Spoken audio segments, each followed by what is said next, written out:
Welcome to Faith in Practice, presented by Higher Powered Sports, PT, the podcast where faith meets everyday life and vocational calling. Each episode, your host, Kurt Kessler, and his guest will explore how to live out your faith in your work, relationships, and daily challenges. Let's grow together and discover how to live out your faith with passion and purpose. Let's get started.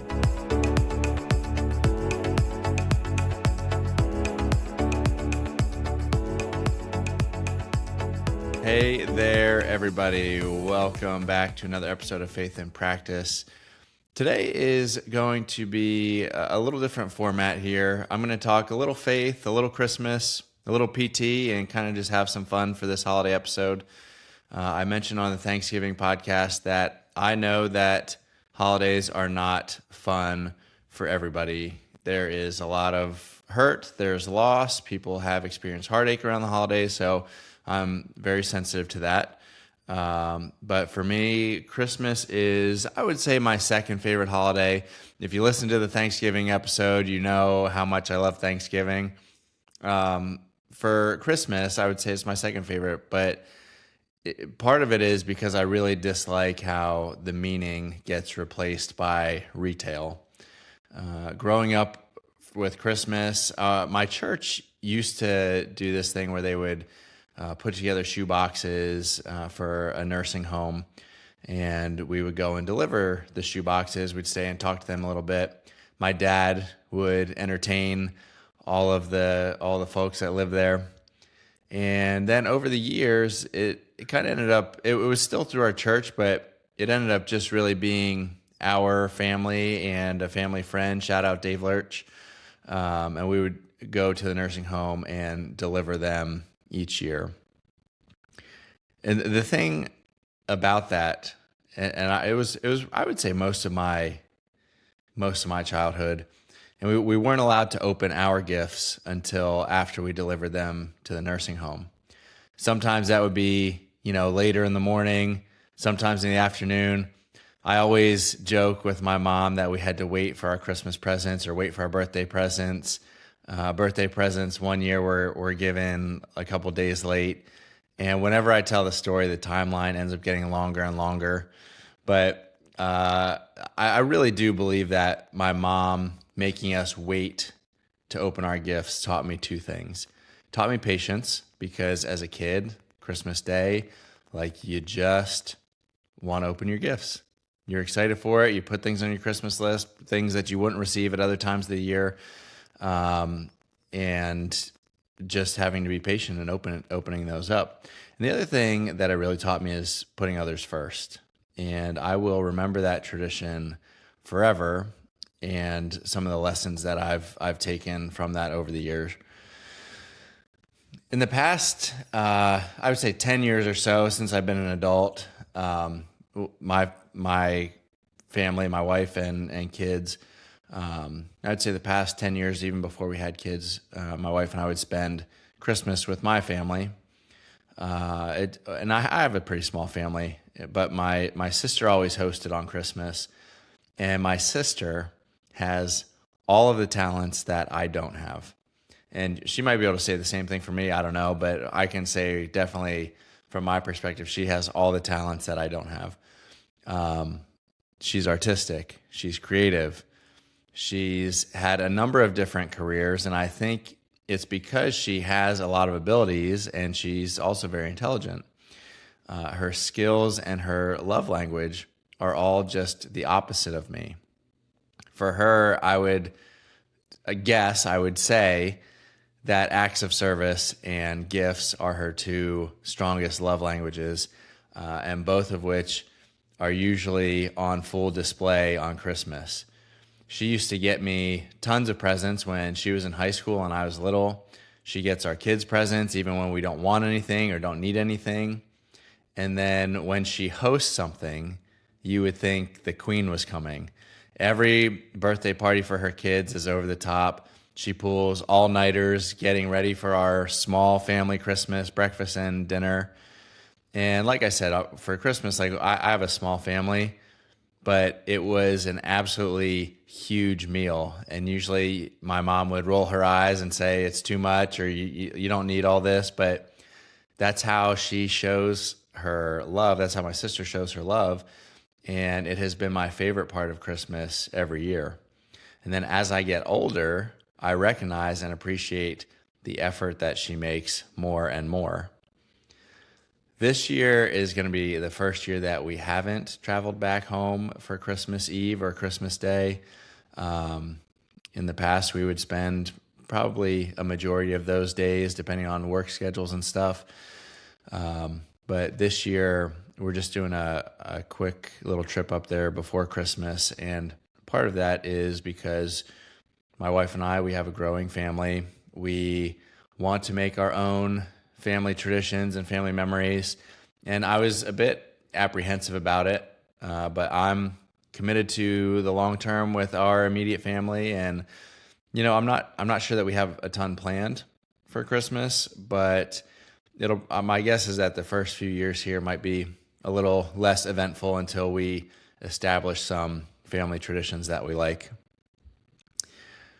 For this, and I kind of say this every year for Christmas, but each year I think I prioritize it more and more. And my focus for this season has been slowing down life and slowing down the Christmas season. And I think I've done a really good job of that too. Everyone has to find their own rhythm. What works for me is not going to work for everybody. But for anybody wondering how I did it, this is what I did. My number one focus on the season is not on gift giving. And that's for a couple reasons. The simple reasons, one, our family, or my wife's side of the family, we do Secret Santa for each other. So we're only buying gifts for one person. And when we select our person, like we all have a group chat, we all throw in there what's on our wish list, and then Secret Santa goes out and buys it, and then we exchange when we do our family Christmas. So that limits gift giving and shopping to just one person on that side of the family. My side of the family, my parents gave us presents growing up, but in our adulthood, we just haven't really been gift givers. My wife and I have traditionally made my parents a really nice meal for Christmas because that means more to them than opening a box of something. My wife and I don't really exchange gifts with each other. And going back to love languages, gift giving is my lowest love language. It just doesn't come natural to me whatsoever. It's just not how I prefer to show or give love to other people. And so as a result of all of that, I have not been stressed about buying presents for everyone. I'm not running around everywhere, not trying to do last minute shopping, none of that. And I mean, overall, just with all that being said about gifts, it's just not what this season's about for me. It's about, especially in our family with our faith background, it's about reflecting and learning about maybe some different things we hadn't considered with Jesus's birth. And this year especially, we started doing an Advent activity with our oldest son. And so it has really been about teaching the gift that we've received in Jesus. And then the second way that I have kind of slowed down this season is intentional separation from my cell phone. I've been making more of an effort to leave it on the table or leave it in another room when I'm with my kids.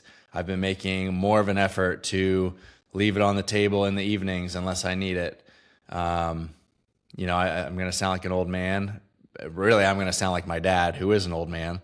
But I've been sitting here in this room, our sunroom. I have the space heater over here. And at nighttime, I'll just come in here. I'll sit for 15, 20 minutes.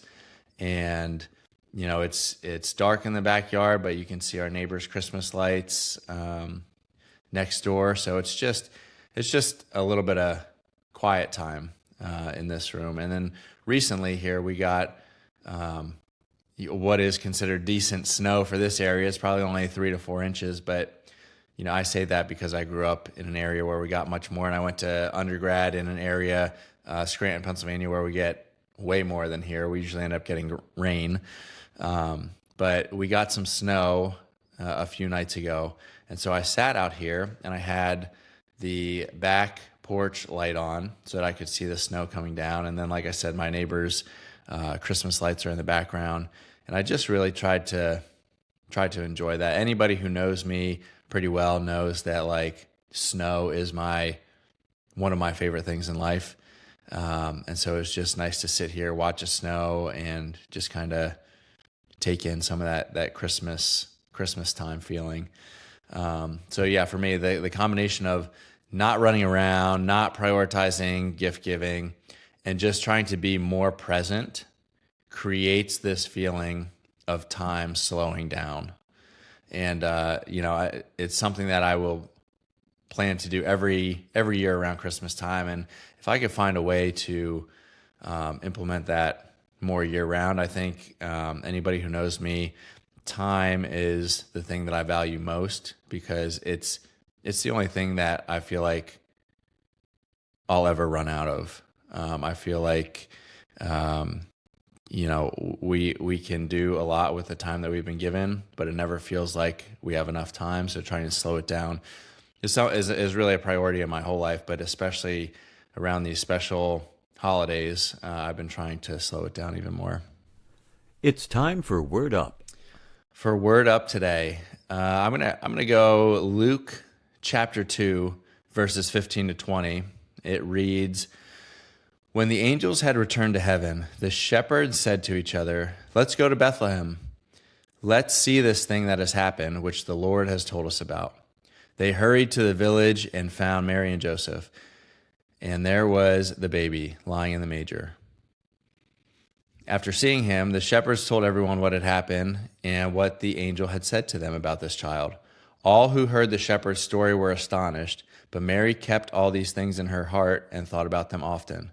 The shepherds went back to their flocks, glorifying and praising God for all they had heard and seen. It was just as the angel had told them."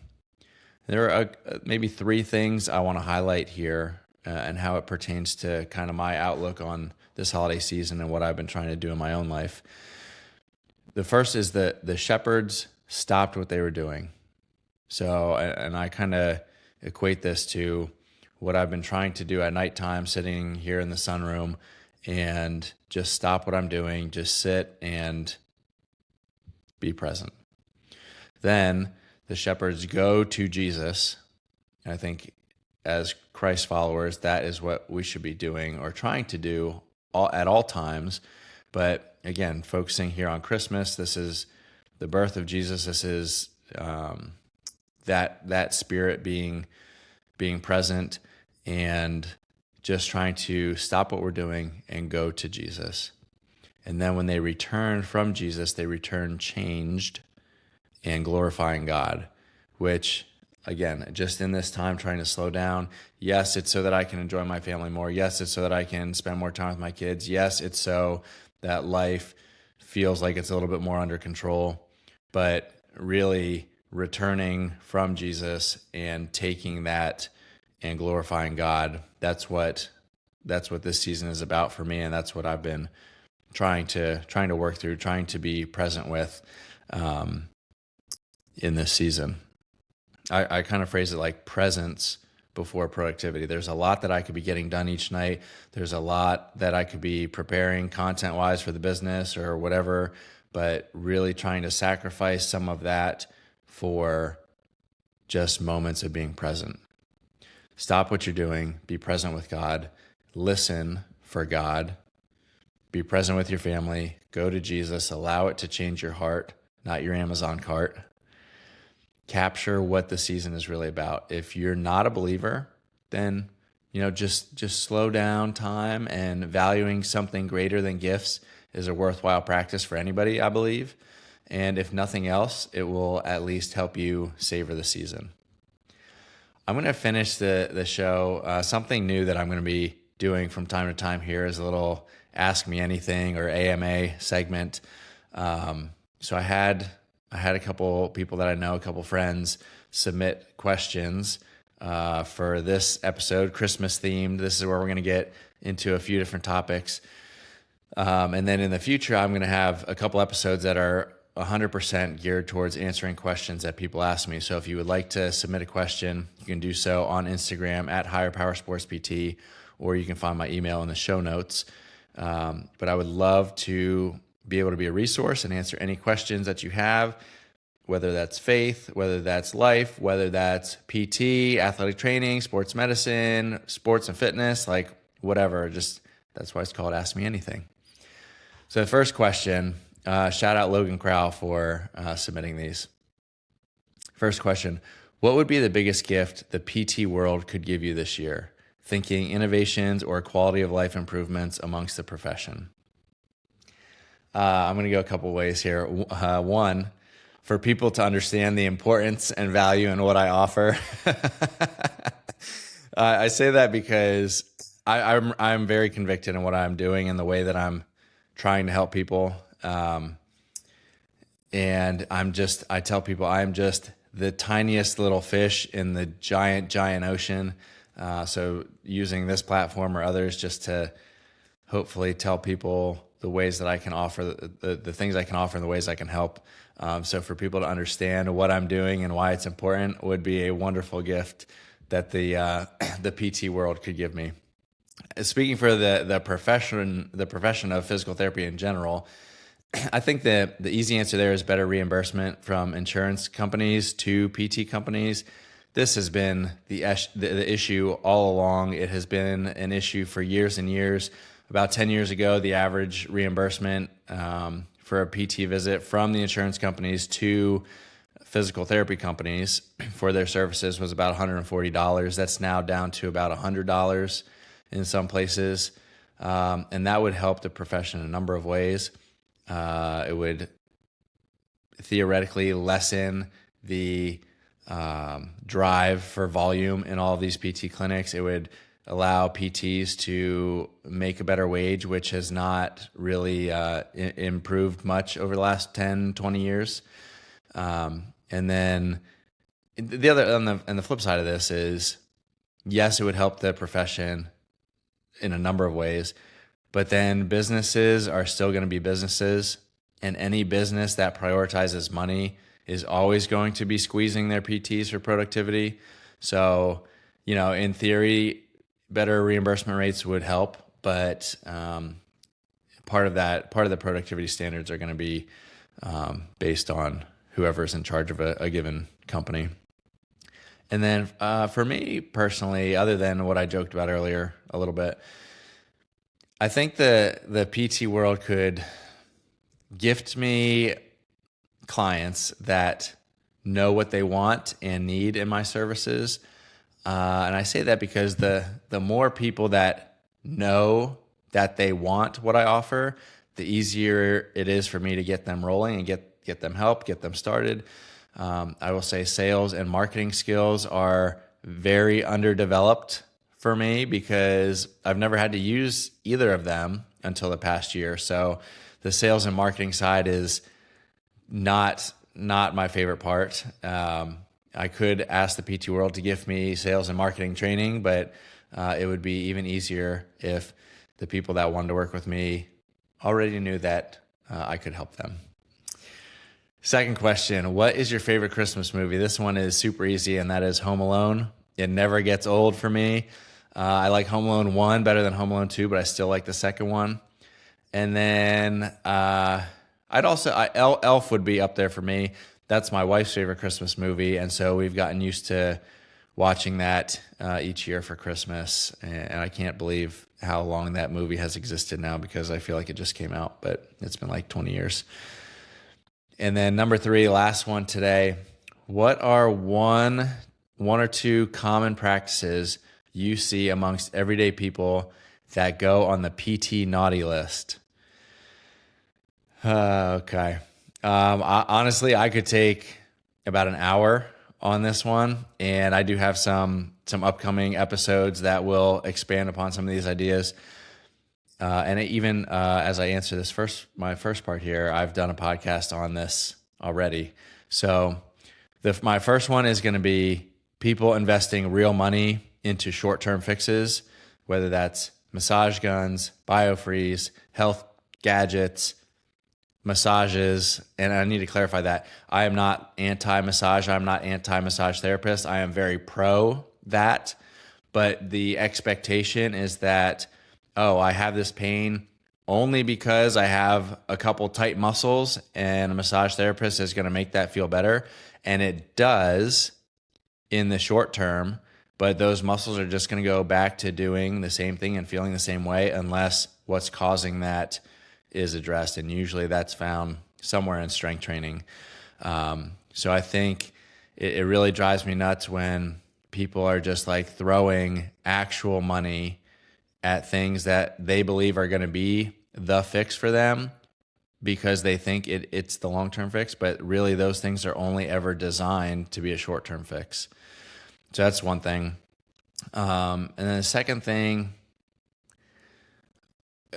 this topic has come up a couple times amongst me and some other people who have been in this experience. Club sports, where people are, again, investing crazy amounts of money for their kids to play, running their families and their kids ragged weekend after weekend, multiple sports. And I don't mean playing multiple sports. I mean like playing club soccer during high school basketball season or playing on 2 club teams at the same time. And just the way that affects the kids, taping them together with KT tape and knee braces every game, every weekend because they're in pain and they're dealing with something, some kind of injury. They do all that stuff, yet not knowing, or even if they do know, not giving or investing in the appropriate care for those injuries or for strength training. All these things that are just exposing our young kids, our young athletes, to a number of different physical ailments that, maybe not, and this is just my opinion, that I don't think there's any research to back this up, but just all these overuse injuries and all these extra injuries that pop up because we're not doing the things that we need to keep our bodies healthy, to play all of those games and all of those practices and the multiple games and practices on the same day. And the clubs are at fault here too, big time. And the saying "don't bite the hand that feeds you" kind of comes in the back of my mind because I do work quite a bit of club sports in this area. A lot of clubs will say that they care about the kids, but it's a business and it's often treated as such. So we look at a lot of things that are wrong with this world and what kids are facing and up against nowadays. I talked about this in the episode with Tim Frey about kids that are growing up and the different pressures they face now. And we're really just not doing them any favors by raising expectations on their commitment.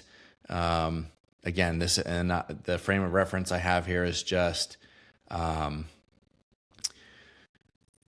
kids that are playing multiple sports seasons or multiple sports within the same season. They are going way above their body's capability of what they can do and what they can handle, and eventually it breaks down.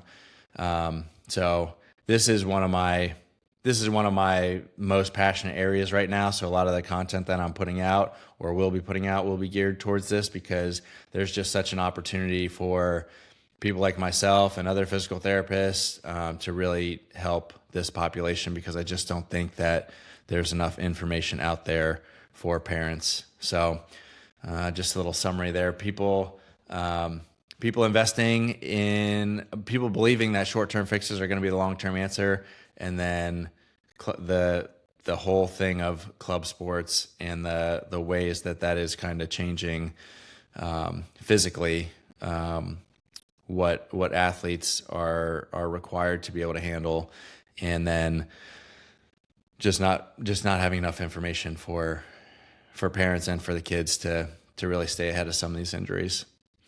All right, that is going to do it for this episode. Again, if you have any questions, feel free to submit them at any time. I will dedicate a couple episodes to just knocking out some of these questions from the listeners here. I just really appreciate everybody listening. I hope everybody has a wonderful, wonderful Christmas and wonderful Christmas season, and Happy New Year's. So that's going to be it for today's episode. If you are looking for ways to connect, please find ways to do so in the show notes. You can find my email there or follow me on Instagram at hpsportspt. Thanks, and we'll see you next time. Thanks for joining us for today's episode of Faith in Practice. We hope you found inspiration and practical wisdom to help you live out your faith on and off of life's playing fields. If today's conversation resonated with you, be sure to subscribe, rate, and review. Your support helps us continue sharing stories and insights that empower you to align your faith with your vocation. For more resources or to connect with us, visit hpsportspt.com. That's hpsportspt.com. Remember, your faith isn't just a part of your week, it's a part of your life. Let your light shine.